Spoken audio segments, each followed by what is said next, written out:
Non. Eh bien, voilà, vous avez suivi le moment politique. 3 minutes donc d'échange avec le chef de l'État.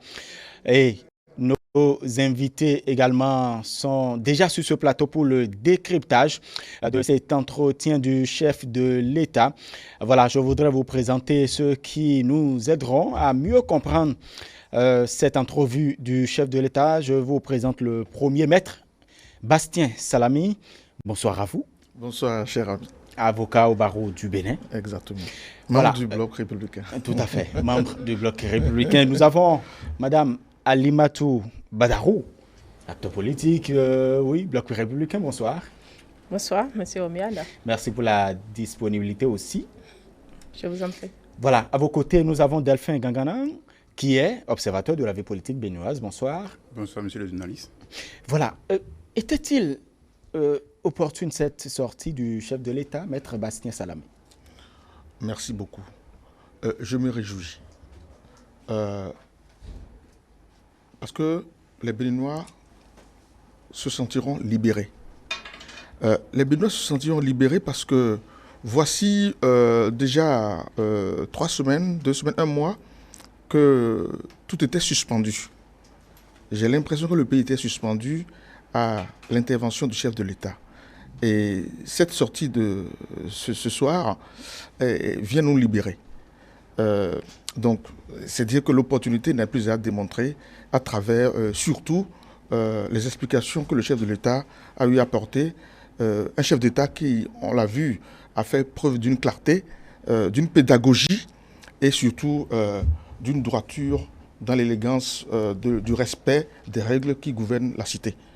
Je suis tout heureux, fier d'être béninois, d'avoir un chef d'État que beaucoup de pays limitrophes et pays africains nous envient. Très bien. Alimatou Badarou, sur la même question, était-il opportune, certainement, pour vous, cette sortie du chef de l'État? Oui, je partage le même avis. Je suis très contente qu'il ait eu cet échange pour permettre à tout le monde de comprendre davantage ce qui se passe, son état d'âme. Et j'aurais vraiment voulu qu'il fasse ce même exercice en langue fond pour permettre à la population béninoise de mieux l'entendre, de mieux comprendre ce qui se passe. Et ils vont s'en charger, les journalistes. Je l'espère bien, vivement. Ils vont s'en charger.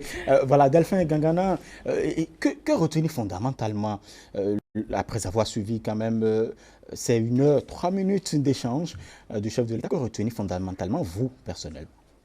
J'emprunte en même temps ce que Mme Badarou vient de dire, que le chef de l'État n'a qu'à le faire en fond. Mais moi, je profite déjà pour dire en fond, on dit Médé quand Dieu n'a pas gagné. Ou bien c'est quoi Médé tout quand n'a pas gagné. Quand on tombe, il ne faut pas regarder là où on est tombé, mais il faut voir là où on est allé trébucher. C'est la leçon que le chef de l'État vient de nous donner. Il ne faut pas seulement se regarder, bon, on est tombé, bon, non, c'est pas ça. Il faut désormais qu'on se pose les vraies questions. Ce que le chef de l'État vient de faire, je l'avais écrit déjà une fois, parfois l'intelligence dépasse et surclasse les intellectuels. Et que nos intellectuels sachent désormais que le CP d'avant, c'est ça qui est le bac d'aujourd'hui, et que le bac d'avant dépasse le doctorat. C'est ce que le chef de l'État vient de montrer. Parce que vous avez suivi, c'est quelqu'un qui connaît ce pourquoi il est là. Il ne se cherche pas. Il connaît. C'est qu'il n'est pas venu seulement parce que, bon, on a dit, il faut être chef de l'État, on a envie d'être chef de l'État, ou on a envie de faire, ce n'est pas ça. Il est venu pour une mission. Et une mission, on dirait qu'il était même préparé depuis sa naissance pour cette mission. Parce que c'est quelqu'un qui, il ne cherche pas. Par exemple, moi je cherche, mais lui ne cherche pas. Il connaît. Il connaît ce pourquoi il est là. Et je pense qu'aujourd'hui, c'est sûr, quel que soit ce qu'il va dire, c'est sûr, il y aura des gens qui auront à dire. Et non seulement ça, c'est ça. Parce que si vous ne pouvez pas... Qu'est-ce que vous retenez au-delà de... Ce que je retiens de ce que le chef de l'État a dit, est que la réforme actuelle, ce qui concerne la charte des partis politiques, ce n'est pas seulement la vision du chef de l'État. Même s'il épouse cette vision, ce n'est pas sa vision à lui. Mais effectivement, le président de l'Assemblée, dès son installation, l'a bien souhaité. Et non seulement ça, à l'Assemblée, on a dit, sur les 82, c'est 81 contre 1. Ça veut dire que quoi, que c'est quelque chose qui a été décidé par tout le monde. Alors, ce n'est pas au chef de l'État qui de son propre chef, va décider de mettre en cause ce que la nation a demandé. Parce que n'oublions pas, les députés représentent la nation, les populations. Ça veut dire que c'est l'ensemble du Bénin qui avait décidé de ce que la charte des partis politiques soit ainsi. Alors que le chef de l'État décide à lui seul de remettre en cause serait un coup d'État. Et il a dit, et il est conscient de ce que s'il le fait, ce sont les mêmes personnes qui sont en train de le pousser à le faire et qui vont commencer par dire oui, il a fait ci, il a fait ci, il a fait ça. Mais c'est parce qu'il est né intelligent. Et Moura, c'est tellement intelligent. C'est pour ça qu'il a évité en tout cas, qu'on est en train de lui poser. Ce n'est pas une position partisane, mais c'est juste mon sentiment par rapport à... Très bien. À ce on va connaître maintenant véritablement parce qu'il faut quand même partager ce que vous retenez, vous, Maître Bastien Salami. On sait que le chef de l'État dit pas question de remettre en cause l'ordre constitutionnel. Véritablement, c'est un engagement fort qu'il a exprimé. Encore au-delà de cela, qu'est-ce que vous, fondamentalement, vous retenez? Je vais vous surprendre en disant que Montesquieu avait dit: il est de la nature de l'être, lorsqu'il a un pouvoir, qu'il soit tenté, qu'il soit porté à en abuser. Voilà quelqu'un à qui on ouvre le boulevard de pouvoir dire: si j'accède à votre demande, je deviendrai le monarque à vie. Vous ne comprenez pas. Le chef de l'État a expliqué que si je sors du champ que la Constitution me confère aujourd'hui, c'est-à-dire si je ne passe pas par le référendum, si je ne passe pas l'Assemblée nationale pour donner une orientation sur le plan politique, c'est-à-dire les élections politiques, cela voudrait dire que je sortirai du cadre constitutionnel. Vous me conférez un pouvoir que la Constitution n'a pas prévu. Bien. Il est de l'essence humaine d'abuser du pouvoir. Si vous lui donnez ce pouvoir, en principe, s'il était un commun des dirigeants africains tels que nous en avons l'habitude, il va s'engouffrer dans la brèche. Et en 2021, il a le temps, puisque une première fois, par ordonnance, il peut dire les conditions des élections se passeront comme ceci, sur votre demande. Il n'a rien demandé. S'il le fait, première chose, nous tombons dans une nouvelle république, parce que la constitution actuelle sera mise en parenthèse.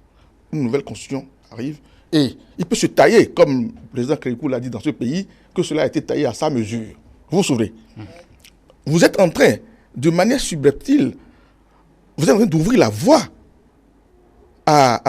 au président Talon de pouvoir faire autant d'années qu'il voulait au pouvoir.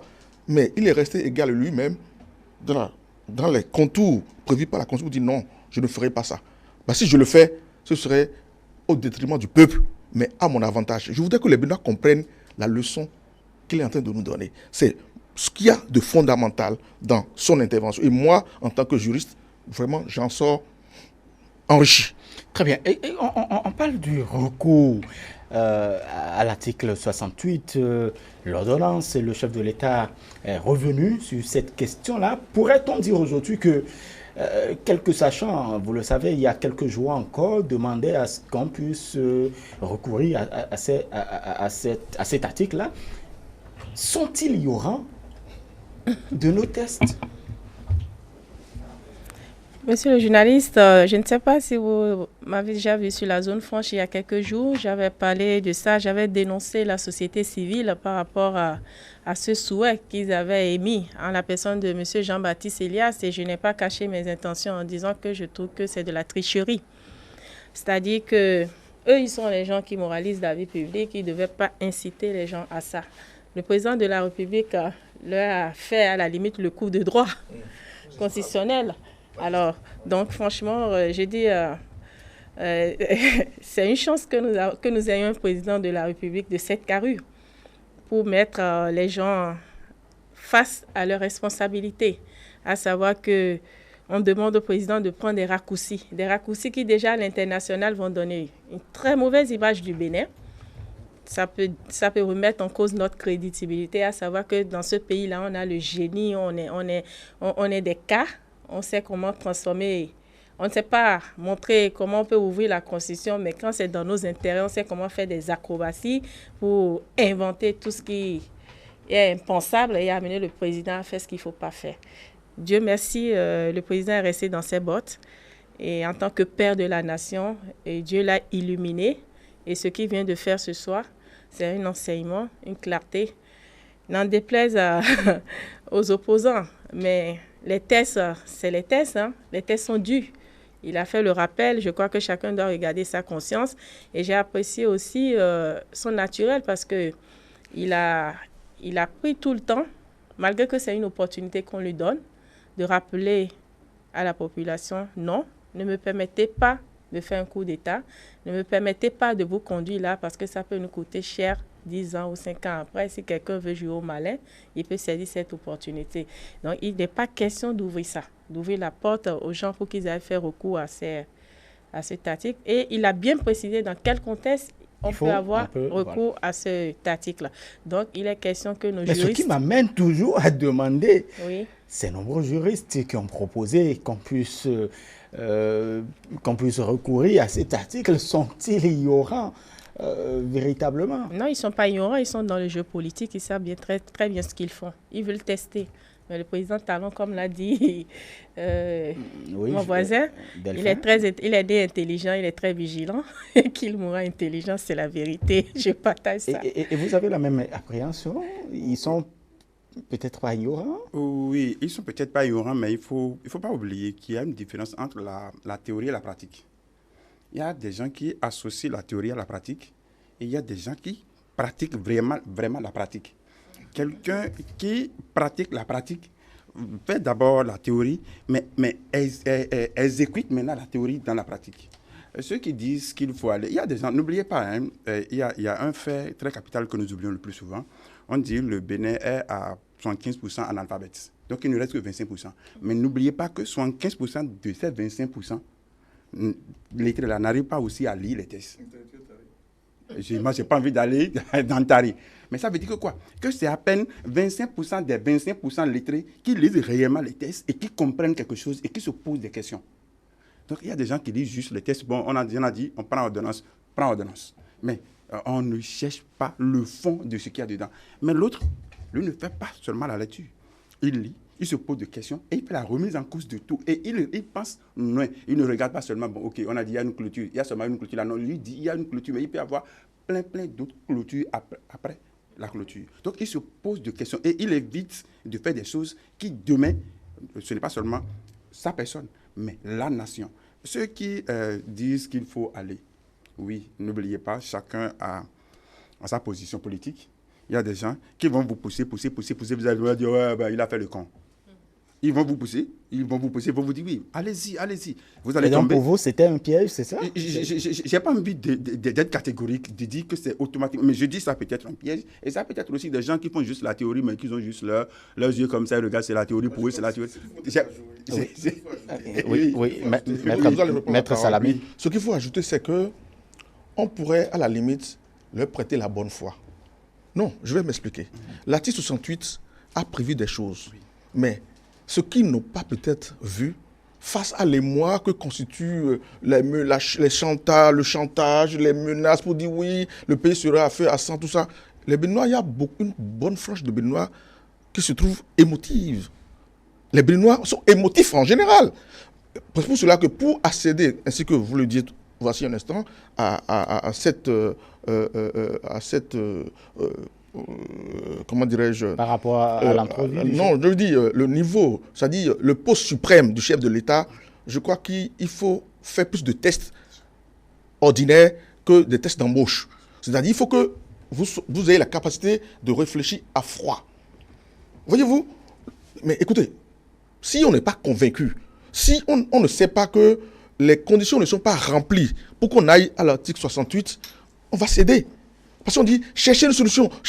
Vous savez, quand vous perdez les moyens, vous choisissez la mauvaise voie. Mais lorsque vous êtes imperturbable, froid, vous savez, devant le stress, devant l'émotion, on paie tous les moyens qu'on a. Mais lorsque vous êtes vous-même entouré, vous prenez de la hauteur, vous agissez à froid, mon Dieu, vous savez ce qu'il faut faire. L'article 69 vient... J'étais heureux.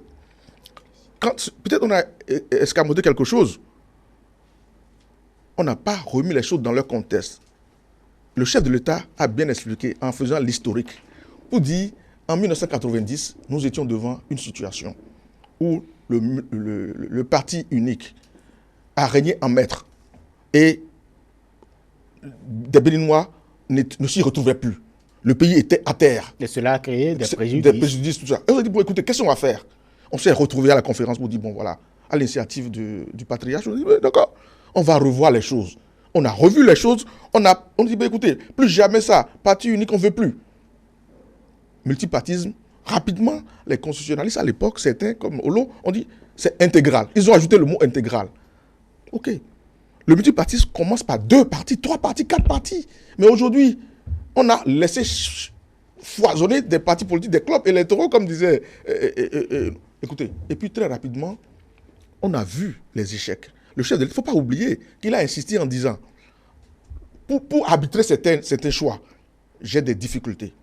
Et j'ai compris que l'une des causes, c'est aussi le fait qu'on n'ait pas des partis qui soient homogènes. Ah, c'est compliqué pour moi à gérer. Mais tous les autres présidents avaient eu ça. Mais ils jonglaient. Ils jonglaient jusqu'à ce qu'on a dit, bon écoutez, désormais, tous les partis politiques, toutes tendances confondues se sont retrouvés pour dire, nous allons diriger le pays autrement.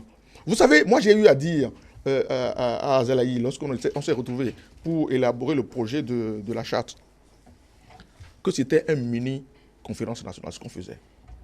Sauf que cette conférence était avec un seul ordre du jour. L'élaboration de la charte, là. Et toutes les tendances se sont exprimées. Des propositions ont été faites et enregistrées. Et le jour-là, j'ai vu le président de l'Assemblée nationale, à l'époque, très ému. Et le discours final qui a clôturé les travaux, je crois que c'était un discours mémorable. C'est comme s'il disait, si je mourais demain, je peux être fier d'avoir accompli quelque chose. Quand il avait dit ça, on a chantonné l'hymne national. Et tout le monde Béninois était fier.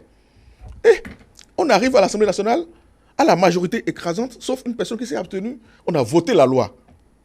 Maintenant, à l'épreuve, on constate que des intérêts particuliers ne convergent plus avec ce que nous avons voté. On dit, ah, si c'est comme ça, on va faire marche arrière. Et pendant ce temps, presque 200 partis politiques se sont retrouvés pour former 2 blocs différents.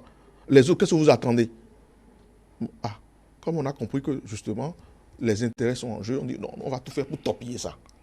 On fera tout pour torpiller ça. Mieux, on ne va pas se constituer en groupe, nous allons rester des électrons libres pour s'aimer la zizanie. Mais si on prend les 2 partis qui sont en présence là, le chef de l'État, il n'a peut-être pas tout dit. Mais il n'y a plus rien.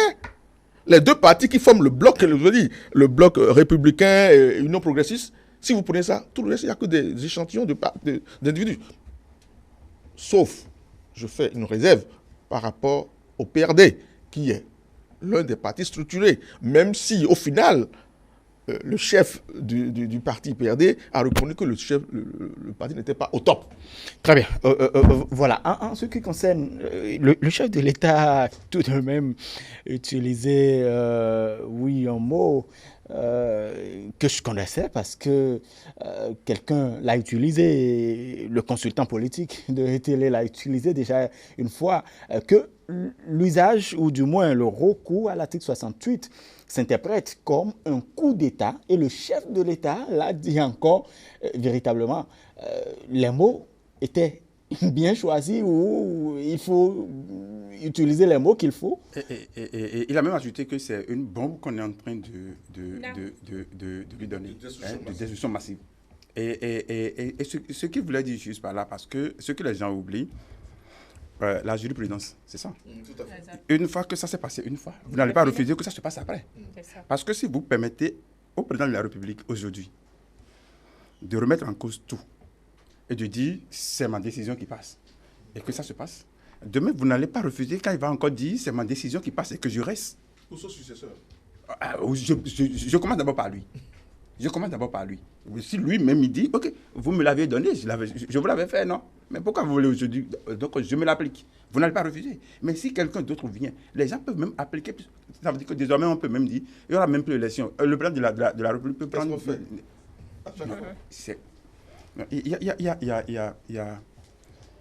Il y a quelque chose que les gens disent en fond, c'est non, mais si le bon Dieu ne te le donne pas, tu ne pourras pas le faire. Tellement vous êtes... Non, j'adore. Vous êtes séduit. J'adore. Véritablement. Mais le plus important, Alimatou Badarou, il y a aussi cette question au-delà du recours à l'article 68. Il y a, parce que vous avez entendu, que ce soit les membres du PCB ou d'autres formations, d'autres forces de l'opposition, il y avait cette initiative d'une consultation populaire qu'ils appellent Assise nationale, une conférence nationale bis, voilà. Pas question également, puisque la Constitution ne permet pas, selon le chef de l'État aussi. Oui, tout à fait. Ce serait une violation de l'article 4 de la Constitution. Et il a démontré. Et c'est l'Assemblée nationale, ou par référendum, qu'on peut modifier. On peut consulter le peuple. Qu'on peut constituer le peuple. Donc, mettre une conférence en place, ce n'est pas constitutionnel et ça ne relève pas de la Constitution et ce n'est pas souverain non plus. Et c'est en cas de crise. Et le cas qu'on a eu une fois, c'était le cas de la conférence nationale de 1990. C'est parce que si on voulait passer à un autre régime politique. Donc, c'est assez clair. J'ai vraiment aimé cet échange avec le président de la République qui revient repositionner les choses. Parce que beaucoup auraient cru qu'il avait de la mauvaise foi quand les gens parlaient de l'article 68. Moi, j'ai vu ça venir et franchement, à un moment donné, la pression était telle que j'ai perdu même le sommeil. Je priais tous les dieux que le président ne fasse pas cette erreur. Et Dieu merci, il est resté dans ses bottes. Et franchement, il faut l'encourager. C'est la preuve qu'il pilote, il navigue pas à vue. Et c'est pour ça que je dis souvent à nos politiciens, de changer de logiciel. Il faut qu'ils fassent de mise à jour. Et dans cette mise à jour, ça suppose qu'il faut lire les tests, être dans les dynamiques, que le Bénin aussi a besoin de grandir comme les autres nations. On ne va pas toujours rester dans les mêmes habitudes. Vous savez très bien que la charte qu'on avait a des limites et que c'est tordu. Vous avez entendu le président dire qu'il y a 30 partis politiques. C'est-à-dire, voilà une assemblée où vous avez, pour 82 députés, vous avez au moins 30 différents partis politiques. Et pour des intérêts égoïstes, on peut remettre en cause même des actions qui sont pertinentes et des actions de grande importance pour le développement du pays. Vous vous rendez compte? C'est dangereux. Et c'est pour ça qu'il faut qu'il y ait de grands groupes. Regardez les grandes nations du monde. Les grandes nations du monde qui sont développées aujourd'hui, comment ça se passe? Les États-Unis, vous avez vu combien ils sont? L'Inde, combien ils sont? Combien de partis politiques et mouvements ils ont? Combien participent vraiment à l'action politique? Et maintenant, des partis sans ancrage national ou font de petites affaires à l'Assemblée et ils sont là à tambouriner, à freiner le pays et à penser qu'à eux-mêmes, qu'à eux seuls. Et ces partis, pendant longtemps aussi, c'est simplement à la veille des élections qu'ils aillent consulter les peuples. Et ils ne regardent pas les intérêts de la jeunesse ni des femmes.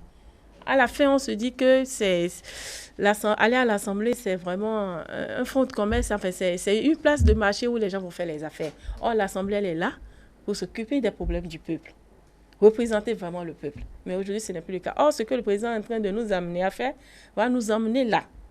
À ce que les gens prennent plus conscience de leurs responsabilités quand on les envoie à l'Assemblée. On représente un peuple et les intérêts du peuple doivent être primordiaux. Alors, quand vous regardez en ce moment les partis qui ne se sont pas mis en groupe, c'est toujours l'égoïsme. Parce qu'on ne veut pas laisser son parti. Le cas du PRD. Le PRD était avec nous.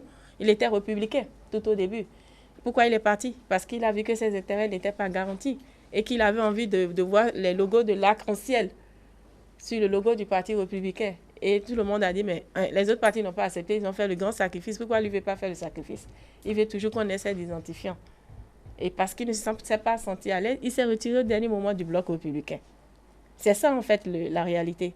Il aurait pu rester là et qu'aujourd'hui, tous ces membres du PRD n'allaient pas vivre ce qu'on est en train de vivre. Un petit égoïsme, un sursaut d'orgueil a fait qu'ils ont raté l'occasion de participer à ces élections. Mais bon, c'est le jeu démocratique. Moi, j'ai écouté le président de la République. C'est vrai qu'il aurait voulu que tout le monde y participe. Il leur a donné l'occasion de comprendre qu'on peut tomber ce n'est pas un échec. C'est se relever qui est important. Et comment se relever? C'est maintenant qu'il faut qu'ils y pensent. Et que ça ne sert à rien pour que ces petits trucs-là, on dit qu'on va embraser le pays, qu'on va... ce serait un manque de patriotisme. Et le président a été clair là-dessus. Il n'est pas pour autant content, mais après, il ne veut pas dépasser les limites de son pouvoir. Très bien. Maître Bastien Salamé, quel impact maintenant véritablement après cette entrevue du chef de l'État? Ce que je voudrais dire,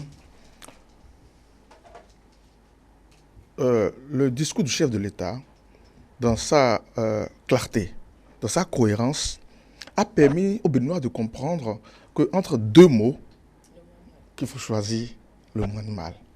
C'est-à-dire, entre contenter une minorité, quelques personnalités politiques, parce que c'est de ça qu'il s'agit, c'est-à-dire faire plaisir à quelques personnalités politiques qui ont délibérément fait le choix d'imposer à la majorité leurs propres règles.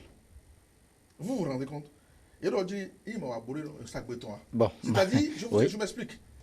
On s'est entendu pour dire, voilà comment la configuration des partis politiques doivent se retrouver dans ce pays. On s'est entendu, on est d'accord. Et à l'épreuve, on se rend compte que, attention, si on respecte ce qu'on avait voté, nos intérêts égoïstes seront sapés. Et pour cela, créons le vide juridique. Faisons peur aux gens pour qu'ils reviennent. C'est aussi vieux que le monde. Mais heureusement que la maturité est en train de l'emporter sur l'égoïsme. Moi, je voudrais garder en mémoire les propos d'apaisement. La clarification qui est venue du chef de l'État ce soir, demandant à ceux qui voient leurs intérêts bafoués pour l'instant, il leur a lancé un appel patriotique, un appel républicain, pour dire, écoutez, c'est peut-être douloureux, vous avez failli en ne vous classant pas dans ce que la loi a prévu, mais souffrez que la majorité... Très bien. Je vous reviens, Maître Bastien Salamé. Quel impact maintenant? Qu'est-ce qu'on peut espérer? Parce que après ces difficultés et ces remous-ménages qui s'observent aussi véritablement, qu'est-ce qu'on peut espérer après cette sortie du chef de l'État? Ce qu'on peut espérer, c'est un appel à la population béninoise de prendre conscience de certaines choses, parce que le chef de l'État l'a dit, et il a bien dit, je ne sais pas si tout le monde l'a suivi, là, il y a beaucoup de réformes, mais pratiquement la seule réforme politique se trouve en difficulté, parce que ce sont les acteurs politiques. Mais, monsieur le journaliste, le droit de grève, ça concerne tout le monde. Ce n'est pas facile pour ceux qui avaient l'habitude d'aller en grève, d'accepter de ne pas aller, parce que nous sommes en train de finir une année scolaire. Sans grève, c'est seulement hier que je me suis dit, mais c'est quoi? On est en train de finir l'année, parce que ce sont les grèves qui me permettaient, moi, de savoir mais que l'année évoluait. Mais il n'y avait plus de grève. Mais ce n'était pas facile pour les gens, mais pourtant, on fait avec. Les médecins au CNHU, ce n'était pas facile, monsieur le journaliste, mais on fait avec. Les médecins qui devraient choisir. Qui devraient choisir ou qui... la clientèle privée. La mise ensemble de la gendarmerie et de la police, mais ce n'était pas une chose facile. Mais on fait avec. Pompéage. Je vous dis, il y a plein de choses, mais il y a des choses qui concernent même plus la population, mais vous n'allez jamais voir. Je dis maintenant la classe politique. Je n'ai pas envie de dire l'opposition, mais la classe politique réagit sur ça. Monsieur le journaliste, pour aller au CPE, si votre enfant n'a pas son âge de naissance, on ne va pas voir parce qu'il est le meilleur de la classe, on va dire, bon, on n'ira pas au CPE. Mais vous irez au CPE, les autres iront au CPE, mais parce qu'il n'a pas son âge de naissance. Si votre enfant va au CPE et il a 0 dans une matière, mais il échoue. Mais pourquoi? On veut à nos enfants désormais d'être équilibrés dans toutes les matières. Ça veut dire quoi? Il ne faut plus sélectionner, il ne faut plus choisir. C'est la même chose qui est en train de se passer avec les propositions. Mais on vous dira que ce n'est pas le même contexte, par exemple. Je continue. On dit aujourd'hui, si vous avez votre BPC et si ça ne fait pas 3 ans, vous n'irez pas au bac. Imaginez le nombre de personnes qu'on écarte. Mais qui vous avez vu dans les rues, qui a appelé à marcher pour cela? Qui vous avez vu? Parce que ça, ce sont nos enfants. Ce sont nos enfants. Ce sont nos enfants qui en pâtissent. Les cadres de demain. Mais qui vous avez vu à demander à la population de se mettre dans la rue pour ça? Mais les réformes sont difficiles, sont contraignantes. Le chef de l'État l'a dit, mais nous supportons, nous faisons avec. Mais la seule réforme qui concerne les partis politiques, vous allez voir, il y a une partie qui a décidé, et mais là, Madame Badalou l'a dit, c'est l'ego, c'est la complaisance, l'irresponsabilité et l'impréparation. Parce que quoi? N'oubliez pas, parce que je l'ai dit tantôt, ne regardons pas là où on est tombé, mais il faut regarder là où on a trébuché. La loi a été votée, la charte a été votée. Les gens ont mis 3 mois dans une tergiversation sans nom, sans qu'on ne peut pas apprécier, et ils se sont mis à s'insulter. Quelqu'un dit, bon, je n'ai pas envie de le dire, gay, quoi, si. Et ils ne sont pas arrivés à s'entendre à 3 partis politiques. Eux, ils ne sont pas arrivés à s'entendre parce que l'autre ne veut pas rester sous l'autre. Parce que l'autre a dit, moi j'ai l'argent. Venez chez moi, il dit, mais toi tu es né quand pour me supporter. Mais ils ne se sont pas entendus entre eux. Et c'est ça, c'est parce qu'ils ne sont pas arrivés à s'entendre. Et ils ont commencé par se glisser des choses. Vous allez voir quelqu'un aller rapidement et déposer ses papiers, histoire de mettre la pression sur l'autre. L'autre dit, mais ok, non, moi je peux le faire. Et puis dans l'impréparation, la complaisance, ils se sont mis dedans et ils se sont trouvés bloqués parce qu'il y a des gens qui savent aujourd'hui, disons-nous la vérité, il y a des gens qui savent qu'à la date d'aujourd'hui, même si les lois dérogatoires ne sont pas passées, le chef de l'État l'a dit, ce n'est pas parce que les lois ont des difficultés. Moi, j'ai été sur le canal, je l'ai dit, ça c'est la solution pour permettre à tout le monde d'y aller. Mais il y a des gens qui savent que si ça passait, eux, ils ne pourront pas aller. Il y a des gens, je n'ai pas envie d'appeler leur nom, mais vous le connaissez. Ils n'ont jamais été à une élection communale et avoir un conseiller, à moins qu'il ne soit en alliance. Et ils l'ont dit. Vous allez voir le soldat de quelqu'un qui a introduit l'article, qui a modifié l'article 56, qui a fait une proposition.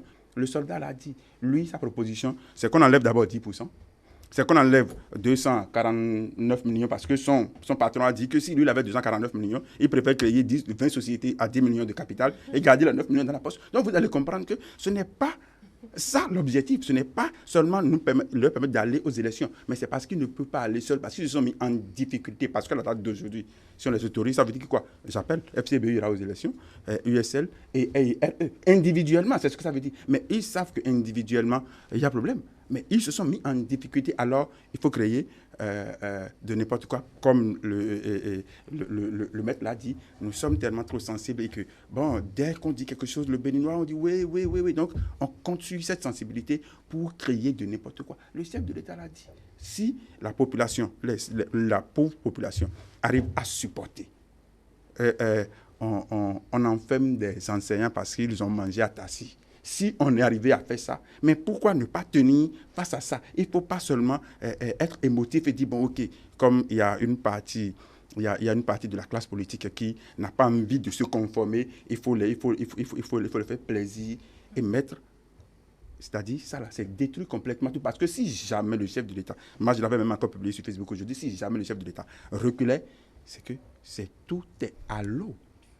Tout est à l'eau. Donc, il faut tenir fort pour prouver aux gens que, OK, si nous le faisons à la population et que vous ne dites rien, ne venez pas nous dire parce que vos intérêts sont touchés, que vous allez commencer par crier que je vais céder. Si je cède, ça veut dire que je ne sais pas ce que je suis en train de faire. Donc, aujourd'hui, le chef de l'État est en train d'inviter la population à prendre conscience de ce qu'il faut qu'on cesse d'être les chairs à canon.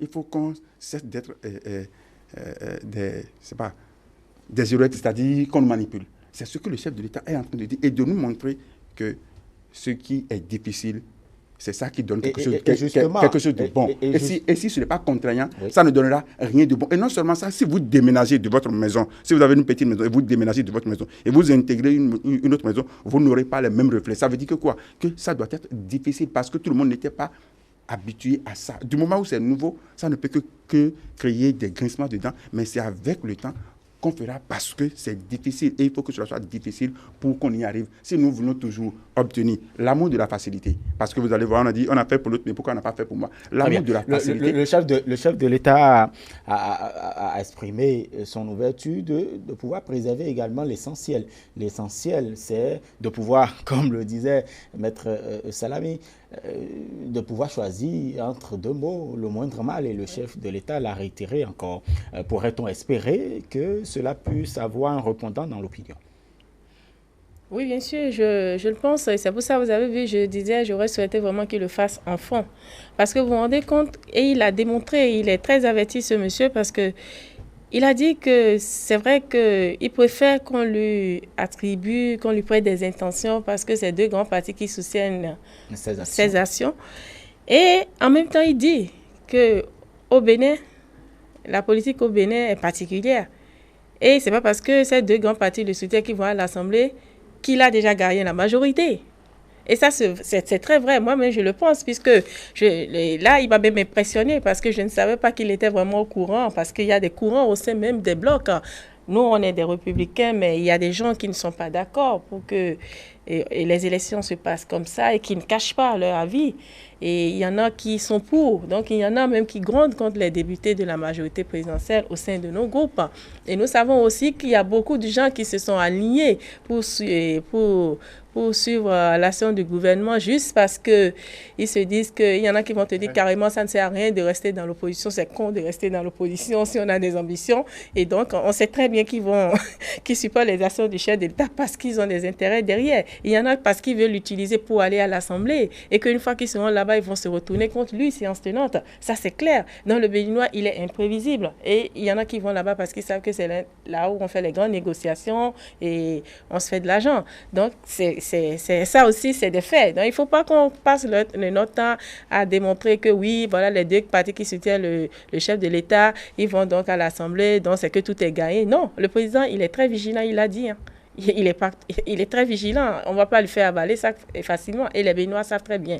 Et donc, il sait même qu'il y a déjà ce genre de choses qui se passent dans les grands blocs. Je suis impressionnée. C'est vrai, il n'a pas menti. Et donc, c'est dit aux Béninois que ce que nous savons aujourd'hui, il y a la majorité des partis et mouvements politiques qui vont participer au jeu électoral du 28 avril. Et c'est ça, le jeu de la démocratie. Si la majorité participe, ça veut dire que tous les Béninois vont participer à ces élections.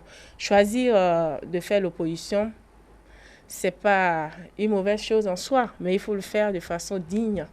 Et je souhaiterais que notre opposition, après ce message du chef de l'État, qu'ils puissent passer un message à leurs militants et décrisper l'attention en leur expliquant qu'ils ont pris hâte du message du chef de l'État, qu'ils ont pris hâte de leur faiblesse, qu'ils vont mieux s'organiser. Et comme l'a dit le président de la République, peut-être que c'est eux qui contrôleront désormais le pouvoir. Tout est encore possible, rien n'est encore terminé. Donc, moi, je voudrais que cette opposition saisisse la balle et comprenne qu'on peut tomber, on peut trébucher, mais c'est se relever qui est important. Et on est tous des Béninois, on est en famille. Ce n'est pas à cause de cet événement, parce qu'on ne participe pas à cette élection, qu'on va brûler ce pays. Non, on est tous des frères. Et quand on aime son pays, on peut faire des efforts, on peut faire des sacrifices. Et ce n'est que là que le peuple béninois va les aimer davantage. Très bien.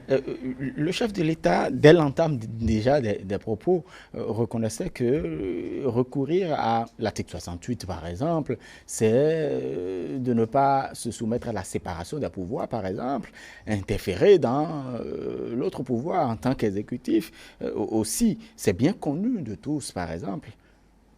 Oui, je vais peut-être vous surprendre.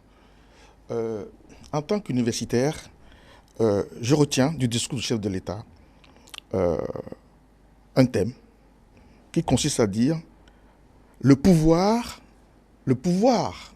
du président de la République dans le cadre des élections. C'est un thème. Le pouvoir du président de la République dans le cadre des élections. Ça peut faire l'objet d'une thèse. Ça, j'ai appris ce soir du chef de l'État, en tant qu'universitaire. En tant qu'acteur politique, je garde l'idée de ce que doit être la posture d'un homme d'État digne, d'un homme d'État visionnaire, d'un homme d'État qui a à cœur les intérêts de ses populations. J'ai appris de lui sur cela en tant qu'acteur politique. Et maintenant, en tant que simple citoyen, j'ai vu en Patrice Talon le président des Béninois, l'homme du peuple. Vous savez, on rentre dans l'histoire en faisant son choix. Le premier qui est rentré dans l'histoire, dans notre pays, depuis l'indépendance, c'était Mathieu Kérékou. Il a marqué ce pays en faisant des choix. Qui vous souviennent que c'est dans cette rue-là, ici, qu'on a lui ajouté des pierres. C'est dans cette rue-là, devant l'église. Vous savez comment il a rebondi. Vous savez, on choisit sa manière de rentrer dans l'histoire. Aujourd'hui, le peuple béninois doit être fier d'avoir un homme qui a à cœur leurs préoccupations, qui ne veut pas dire, écoutez, parce que j'ai faim, je ferai n'importe quoi, pourvu que je mange, quitte à plus tard demain des maux de ventre, des maladies, alors même que, bon, on n'a même pas assaini le monde des médicaments, on n'a pas... Voyez-vous, nous sommes dans un contexte où l'homme politique doit se distinguer de l'homme d'État et de l'homme du peuple. Aujourd'hui, je vois tous les trois notre président de la République est invité. Et c'est pas là, je voulais terminer. Le peuple béninois a fait confiance aux institutions. Parce que toutes les institutions ont joué leur partition. Le chef de l'État, en lui-même, est une institution. Il a joué sa partition. On l'a invité à violer la Constitution, même dans son propre intérêt, il s'est abstenu. Il dit, pour la postérité, je ne voudrais pas être le président tricheur. Je ne voudrais pas être le président qui met l'intérêt du chef de l'État au-dessus de toutes les considérations des Béninois qui lui ont fait confiance en 2016. Et ça, c'est très important. Je voudrais inviter, après mes contradicteurs, enfin, les débatteurs que nous sommes, à inviter le peuple béninois à la tempérance. Je voudrais inviter les Béninoises, les Béninois, citoyens de ce pays, au calme. On n'oblige personne à aller aux élections, mais aller aux élections, aller voter, c'est un devoir civique. Il y a des républiques, il y a des pays dans lesquels les gens cherchent à avoir ce droit, ils ne l'ont pas. Ce droit, il faut l'utiliser. Il faut aller choisir celui qu'on a envie de choisir. Il faut aller sanctionner celui qu'on a envie de sanctionner. Mais s'abstenir, prendre la rue comme théâtre d'expression politique n'est pas le choix que le Béninois a fait en 1990 et ce n'est pas à travers les élections de 2019, élections législatives, que le pays sera à feu et à sang. Et ce n'est pas dans l'intérêt de personne que ça se passe comme ça. Et c'est ce que je voudrais demander à nos compatriotes qui comprennent que le chef de l'État, le président Patrice Talon est le président de tous les Béninois. Qu'ils soient d'en haut, du milieu ou d'en bas, c'est des Béninois. Et c'est pour eux qui travaillent ardemment. Mais écoutez, tout ce qui est... J'ai l'impression que nous ne rendons pas compte que nous vivons vraiment la révolution qu'on a ratée depuis quelques années. C'est maintenant que nous sommes en train de vivre la révolution. Mais dites-moi dans quel domaine les réformes, les réalisations n'ont pas impacté les Béninois. Dites-moi dans quelle région du Bénin on n'a pas ou au moins entamé des réalisations sur le plan des infrastructures. Il n'y en a pas. Dites-moi, et ce pays-là, des endroits où, jusqu'à 2016, jusqu'à il y a un an, les gens, nous sommes tous des Béninois. Il y a des Béninois qui prennent de la boue. De la boue. De la boue pour pouvoir, parce qu'il n'y a pas de l'eau. Parce qu'il n'y a pas de l'eau. Ce n'est pas exagéré au Bénin. Ça voudrait dire que vous êtes à Cotonou. Vous êtes à Cotonou, vous êtes sur les réseaux sociaux à Cotonou.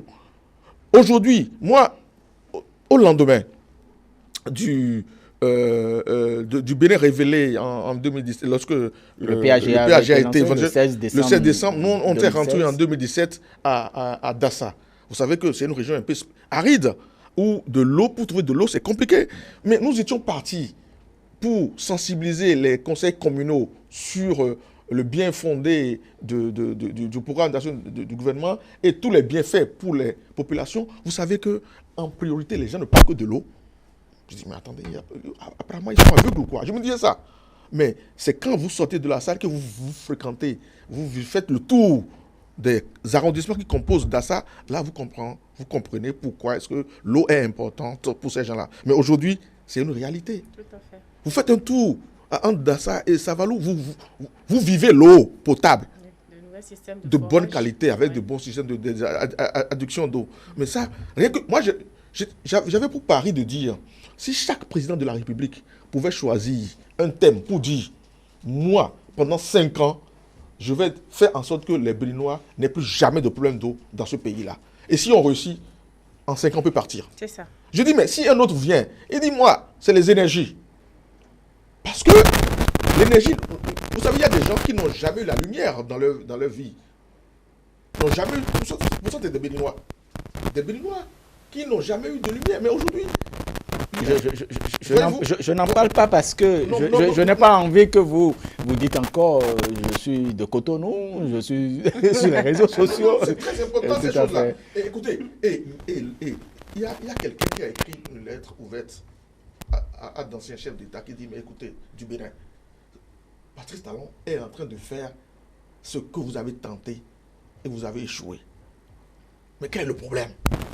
Pourquoi ne pas le laisser aller jusqu'au bout? Vous voulez écouter son mandat, mais pourquoi? Vous parlez de M. Azoumé, non? Ah oui, c'est lui, le professeur Azoumé. J'ai Oui. lu c'est long, mais Ouais. l'essentiel, c'est ça ce qu'il Oui, disait. franchement. Vous avez essayé. Vous quittez le Bénin. Et on l'a d'ailleurs reçu sur Sur ce E-Télé. plateau. Sur Tout à fait. E-Télé, Vous êtes bien fait des gens de qualité qu'il faut recevoir comme ça, des gens de qualité. Pourquoi voulez-vous écouter son mandat? De quoi procède votre intention? Vous quittez le Bénin, vous allez donner des leçons à Dakar pour dire soyez en paix, vous êtes de bons enfants, gardez l'image de votre pays et Exactement. resserrons les rangs. Essayons de faire du Bénin ce havre de paix que cela a été constitué. Ce ne Et sont donc, pas les l'option élections. du développement, c'est Notre travail. Mettons notre travail. Très bien. Mettons notre travail. Maintenant, en ce qui concerne véritablement, c'est vrai, le chef de l'État est sorti. Dans quelques heures, la campagne électorale pour les prochaines législatives, les législatives du 28 avril 2019. Aujourd'hui, on entend le chef de l'État. On pourrait toujours espérer à ce que véritablement l'on puisse avoir du calme, l'on puisse avoir quand même des législatifs apaisés véritablement. C'est d'abord à la jeunesse qu'on devrait parler. Oui, c'est d'abord à la jeunesse. Mais avant de revenir sur l'invite au calme du chef de l'État, mais je vais relever deux choses. Parce que le chef de l'État vient de rappeler à tout le peuple béninois que le monde n'est pas statique. Ça bouge. Parce que n'oublions pas, on parle de l'opposition comme si... L'autre parlait de mise à jour. De mise à jour, voilà, de mise à jour. Mais on parle de l'opposition comme s'il y a des gens qui sont des opposants éternels. Et je vais vous rappeler juste un fait. L'Assemblée actuelle, en 2015, il y a des gens qui étaient des opposants, qui sont allés au Parlement en tant qu'opposants. Si vous voulez, je peux caricaturer ou donner un nom. Pas de nom. D'accord, pas de nom. D'accord. Qui sont allés à l'Assemblée nationale en 2015 en tant qu'opposants de l'UN. Je peux dire un parti politique de l'UN. Mais qui, de 2016 en 2017, étaient des mouvanciers, étaient du côté du chef de l'État parce que leur patron était avec le chef de l'État. Mais c'est certainement parce que l'intérêt que le patron voulait ne marchait pas. Et le patron est sorti, il est devenu opposant. Celui-là, il a été opposant, mouvancier, opposant au cours de la même mandature. Ça veut dire quoi? Que c'est les intérêts. Disons la vérité, ce sont les intérêts. Ça veut dire quoi? Que même Union progressiste, c'est Union progressiste et puis bloc républicain. Ça veut dire que quoi? Que juste après le 28 avril 2019, dès que les intérêts... Non, je viens. Laissez-moi finir. Non, j'analyse juste. Dès qu'on va finir, vous allez voir, dès que les intérêts vont quand même bouger, il y aura en même temps opposition, encore au Parlement. De toute façon, il y a des idéologies différentes aussi. Exactement, parce que le chef de l'État actuel était venu avec peut-être à peine 2 députés.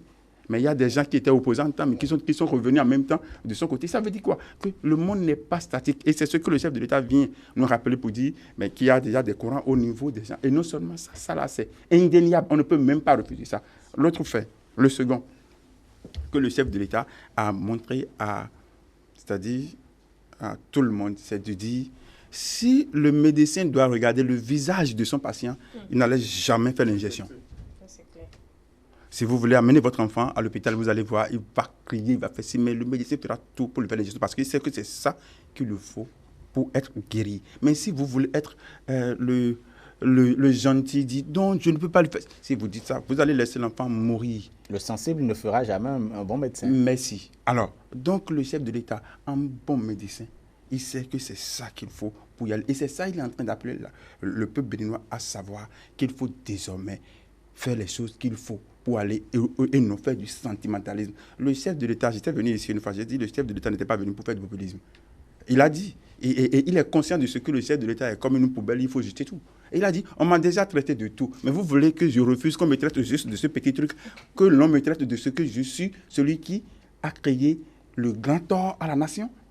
C'est ça, il est en train de nous appeler à savoir désormais qu'il faut savoir faire la part des choses. L'invite au calme. Je pense que le chef de l'État est en train de faire pour lui. Le reste, ça revient à vous autres et ça revient à l'opposition. Parce que quoi? Il leur a dit, si vous voulez gérer ce pays, ce n'est pas un pays saccagé que vous allez gérer. Exactement. Parce qu'un ancien a dit, si vous jetez de l'eau rouge à la Bible, n'oubliez pas que c'est vous qui allez le porter après quand vous allez revenir. Donc ça, c'est quelque chose que les gens doivent toujours se rappeler pour dire, si nous faisons mal, ceux qui disent le 4 mai 2015, le 4 mai 2015, il y a des gens qui traînent encore des séquelles. Parce que nous sommes dans un pays où on n'est pas tellement trop organisé, où on ne recense pas les choses. Mais il y a des gens qui ont reçu des coups. Il y a des gens qui sont tombés malades. Il y a des gens qui sont même, je dirais, morts parce que les gaz, les trucs qu'on a jetés dans des maisons, il y a des gens qui sont tombés. Mais peut-être qu'on n'a pas fait le point. Mais les gens continuent encore de traîner. Ça, on a brûlé un camion citerne de sapeurs-pompiers. On a gâté des choses. Mais ça, c'est pour qui? C'est pour le pays. On est en train de détruire le pays. Donc, si l'opposition est consciente de ce que la vie, c'est si c'est ça, s'ils savent que c'est ça, ils n'ont pas intérêt à appeler à détruire le pays. Ils ont intérêt à conserver, à protéger le pays pour que celui qui est là puisse faire pour lui et qu'eux-mêmes qui viennent installer leur loi. Mais s'ils détruisent maintenant, ils viendront gérer quoi après? Et également, cette entrevue, ce message du chef de l'État n'est pas qu'aux forces de l'opposition aussi, parce qu'il y a de ces partisans qui ne sont pas qualifiés pour les législatives. C'est pour ça que j'ai dit à tout le monde. Également, Alimatou Badarou. Et donc, le message, c'est pour tout le monde. Oui, tout à fait, parce qu'effectivement, il a vraiment bien fait de rappeler cela. Le PRD est de la mouvance présidentielle. Donc, pourtant, le PRD est éliminé au niveau de la Sénat. Quand nous prenons le parti de l'UDBN de Mme Prudencio, c'est un parti qui est aussi éliminé au niveau de la Sénat. Mieux, on va chez Moël. C'est la mouvance présidentielle, c'est éliminé aussi. Et il y a le parti de l'opposition de M. Toleba qui est aussi éliminé. Donc, c'est dit que en fait, c'est pas fait à dessein par rapport à une opposition. C'est une loi qui a été bien votée par les Béninois et que, bon, maintenant, le respect de la loi ils ont eu des difficultés, peut-être qu'ils n'ont pas eu un bon coaching et qui n'ont pas fait le grand sacrifice, parce que nous autres républicains et progressistes, nous avons fait le grand sacrifice. Nous avons oublié nos logos, nous avons oublié tous les acquis, tous nos investissements. Et le chef d'État aussi l'a dit, hein, c'est un fait réel. Quand vous prenez les grands partis comme la FIA, ABT, Réseau Atao, plein de partis qui ont oublié tous leurs acquis pour rentrer dans des blocs, c'est pas parce qu'ils sont cons. C'est pas parce qu'ils ne veulent pas aussi des avantages, mais c'est parce qu'ils ont compris que maintenant, il faut changer. Les enjeux sont énormes. Les enjeux sont énormes. Il faut se mettre ensemble pour être fort et montrer l'idéal. Et c'est la preuve qu'ils aiment vraiment le Bénin. Et ils savent pourquoi ils sont en politique. Parce que dire qu'on veut rester accroché à ces logos et qu'on veut toujours continuer de prendre son parti pour faire le fonds de commerce, c'est reculer en fait. Aujourd'hui, la réforme du système partisan est faite aussi pour assainir la vie politique. La réforme du système partisan pour aussi permettre aux populations de rentrer dans les rangs. C'est-à-dire aujourd'hui, c'est une discipline sur le plan national pour tout le monde. C'est-à-dire que si on vous demande de rentrer dans des grands groupes et qu'avant, la population aussi savait que pour aller à l'Assemblée, c'est le moment de faire un peu de rançonnement aux politiciens parce qu'il y a des chantages qu'on vit sur le terrain aussi. Et donc, quand vous traduisez le fait d'aller aux élections en fond, ils disent « il y en a d'où gain ». D'où, ça veut dire manger, vous voyez. Et donc, si franchement on passe ces étapes, les gens vont comprendre qu'en réalité, ce n'est plus affaire de « il y en a d'où ». Mais c'est affaire vraiment de se consacrer réellement au développement de son pays, de se mettre ensemble pour corriger les choses. Parce que si l'opposition... Il faut la culture d'abord du militantisme. Exactement. Et c'est à cette occasion, c'est voilà. à ça que vous êtes appelés, Exactement. vous les grands qui se sont rassemblés maintenant. Exactement. Et tous les partis politiques Exactement. d'ailleurs. Et donc, il faut que l'opposition saisisse l'occasion de montrer qu'elle aussi, elle a le devoir d'éduquer la population, d'éduquer ses militants à comprendre que l'enjeu, c'est le Bénin. L'enjeu, ce n'est pas soi. Et que ce n'est plus affaire de Yédougan. Parce que s'il s'accroche à faire ça, la population va penser que dès le coup, on dit mais de l'air. Vous comprenez un peu l'esprit de on veut manger, on veut partager, que c'est un gâteau. Or, il n'est plus question de ça avec la réforme du système partisan. Il est question de montrer au peuple béninois qu'il faut qu'on se mette ensemble pour gérer notre pays. Il faut qu'on se mette ensemble pour identifier les problèmes qui nous minent dans nos communes, les problèmes qui nous minent dans nos quartiers. On a des problèmes d'eau, on a des problèmes d'infrastructure et routière. Donc, c'est important que les populations s'asseyent avec les politiques dans des mouvements, dans des grands partis pour discuter de ça. On a perdu, ça dit pendant des années, on a oublié l'essentiel qui est le Bénin.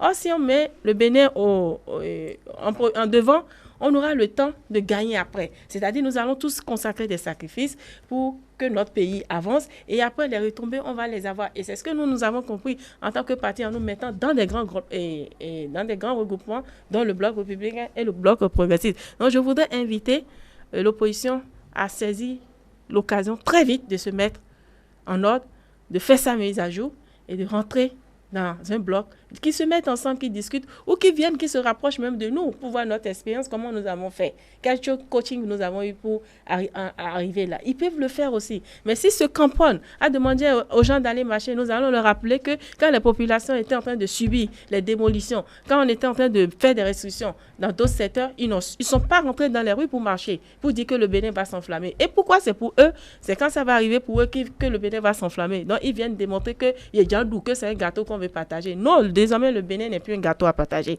Le Bénin est un pays à développer. Nous devons nous mettre ensemble dans des mouvements pour penser à notre pays et développer notre pays. Très bien.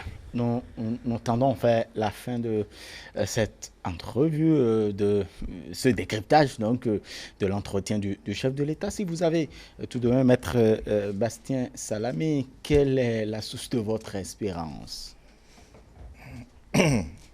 La source de mon espérance réside dans le fait que la charte des partis qui a été votée à l'unanimité à l'Assemblée nationale continue de produire ses effets. J'ai eu l'assurance que celui que je crois être digne de conduire le navire du Bénin, le pilote là, est resté lui-même. Et ça me donne, comment dirais-je, des raisons d'espérer que la paix sera le quotidien des Béninois. Ceci, je l'exprime en disant que, à l'instar de Mme Prudencio, qui, tout en espérant que d'autres forces politiques puissent compétir au même titre que les deux partis qui ont été qualifiés, j'espère vraiment que d'autres forces politiques telles que le PRD, FCBE et FCDBC, voilà, tous ces autres partis-là emboîtent le pas à cette dame-là et interviennent pour dire c'est fini. Nous avons fait des débats d'idées. Place maintenant à la construction du pays. On tourne la page des prochaines élections et résolument, nous nous engageons à former des ensembles aussi cohérents que ce qui les deux partis qui vont aux élections.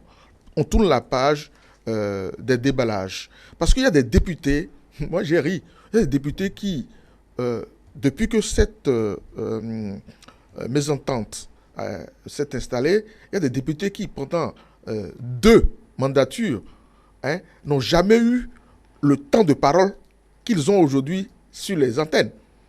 Cet après-midi, j'ai été surpris d'entendre pendant plus de 30 minutes un député déblatérer sur tout ce qui se produit, alors qu'il a été dans l'enceinte de l'hémicycle, il a participé à des débats, au bout desquels on n'a jamais retenu de lui 5-10 minutes d'intervention.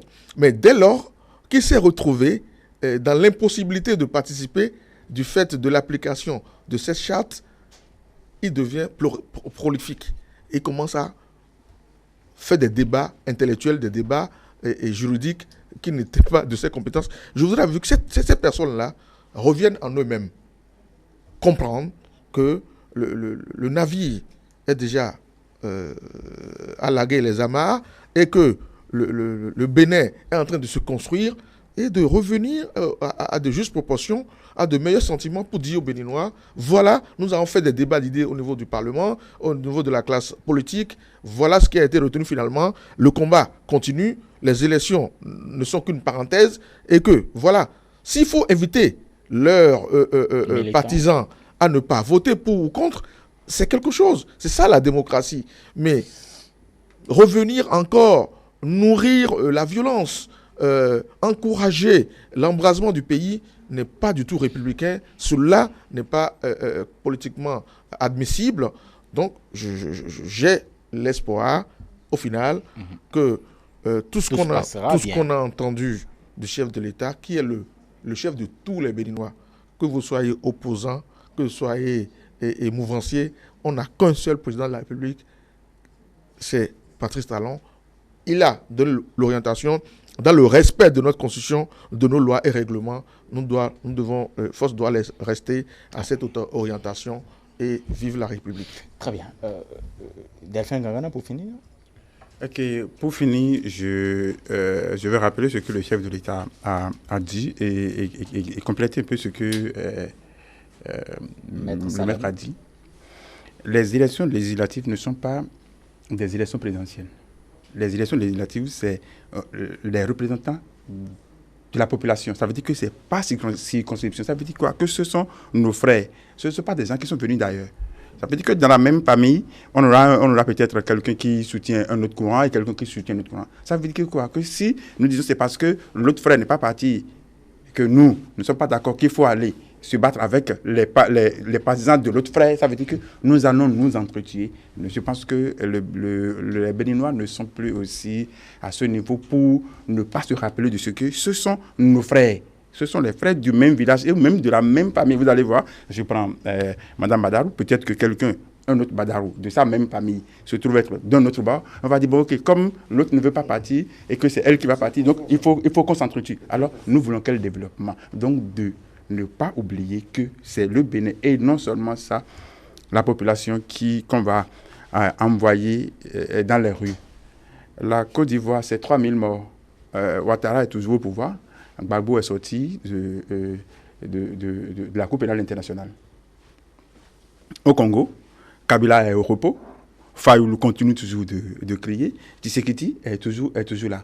Mais les 1000 morts ou les nombreux blessés sont toujours quelque part. Donc, n'oublions pas qu'il ne faut pas se mettre dans la rue pour le plaisir. Je ne refuse pas aux gens de défendre certaines choses. Mais si c'est juste qu'il faut défendre les intérêts égoïstes des gens, je pense qu'il faut qu'on se calme, qu'on cherche de l'eau glacée suffisamment et boire et être à l'aise. Et si je ne veux pas aller voter, je reste à la maison. Même ne pas encore aller voter, c'est encore violer la Constitution. Parce que voter est un droit qu'il faut exercer. Mais si je ne veux pas aller, alors je reste chez moi au lieu de déranger celui qui ne veut pas aller. Sinon, je serai sous le coup de la loi et force restera à la loi, comme le maître l'a dit. Alimatou Badarou, pour finir. Merci, M. Romuald. Je voudrais conclure en disant que nous avons assisté là à un débat où nous avons vu le chef d'État nous présenter ici. À la limite, il a fait du management de haut niveau, un management politique de haut niveau, et comprend qui veut comprendre. Et donc, c'est pour ça que j'ai voulu que ce soit en fond pour permettre aux populations de comprendre l'essentiel. Alors, donc, oui, parce que vous savez, la population n'est pas très toute. À combien de pourcentage nous sommes pas lettrés pour comprendre le fin fond de ce débat que le président vient de mener. Et donc, je souhaiterais que la classe politique se regarde dans le miroir, l'opposition en particulier prenne conscience de l'enjeu qu'est le Bénin, de ne pas se victimiser, de faire aller. On a une force au Bénin, on est reconnu même dans la sous-région comme un peu particulier, hospitalier. Même si on se mange entre nous ici, on a un bon cœur. Profondément, on est des gens bien. Et donc, il faut qu'on démontre à l'opinion nationale que ce n'est pas parce qu'on ne va pas aux élections législatives qu'on qu'on ne réfléchit pas pour ce qui est de l'intérêt supérieur, parce que tout le monde nous regarde. Alors donc, je souhaiterais vraiment que les gens fassent... imaginez, je ne sais pas si vous avez vu récemment, et les dames, Madame Karim Rafiatou, qui était Miss Cori, et qui officiellement a dit qu'elle est devenue Miss Talent. Quand j'ai vu ça, j'étais très impressionnée. J'ai dit, ça, c'est une Béninoise. Ça, c'est les Béninois. Ça, c'est comme ça, on fait. Quand on a fini, on se fâche un peu. Après, quand on comprend que l'essentiel, c'est le Bénin, tout le monde rentre dans les rangs. Et donc, je voudrais saisir cette occasion pour dire à tous ceux qui sont des militants de l'opposition, qui pensent que leur parti est mort depuis le 17 mars, qu'il y a la place chez nous, les Républicains, et que moi, je voudrais en enrôler et demander surtout à l'honorable Mitokwe. On n'est pas encore. À l'honorable Mitokwe qui fait... Non, mais non, je suis d'accord, je ne suis pas en campagne, mais quand je parle de Républicains... Non, mais bon, maintenant, quand je dis Républicain, d'ailleurs, on n'a pas besoin d'avoir un parti avant d'être républicain. Et c'est à ça que je voudrais inviter l'honorable Mitokwe, s'il aime vraiment son pays, et qu'il se rappelle que c'est cette paix qu'il a amenée à l'Assemblée, qu'il arrête d'enflammer les esprits et qui calme les esprits et qu'on participe au jeu démocratique et que vive le Bénin. Très bien. Merci beaucoup à vous, Alimatou Badarou, acteur politique. Vous avez dû le comprendre. Merci beaucoup à vous, Delphin Gangana. Vous êtes observateur de la vie politique béninoise. Vous avez partagé avec nous ce que vous avez retenu de cette entrevue du chef de l'État, Maître Bastien Salami, avocat au barreau du Bénin, acteur politique par ailleurs. Merci beaucoup pour votre participation également à ce décryptage. Merci à vous, chers amis téléspectateurs, de nous avoir suivis de bout en bout. Je voudrais, comme les autres, dire tout simplement, vive la... Je voudrais vous dire que vous êtes peut-être la seule chaîne qui ait fait ce que vous êtes en train de faire. Parce qu'en général, je crois que des autres chaînes, c'est le lendemain, 2 jours après, qu'ils décryptent. Félicitations à UTélé. Et félicitations à la direction générale. Voilà. Merci beaucoup, chers amis téléspectateurs. Agréable nuit à chacun et à tous.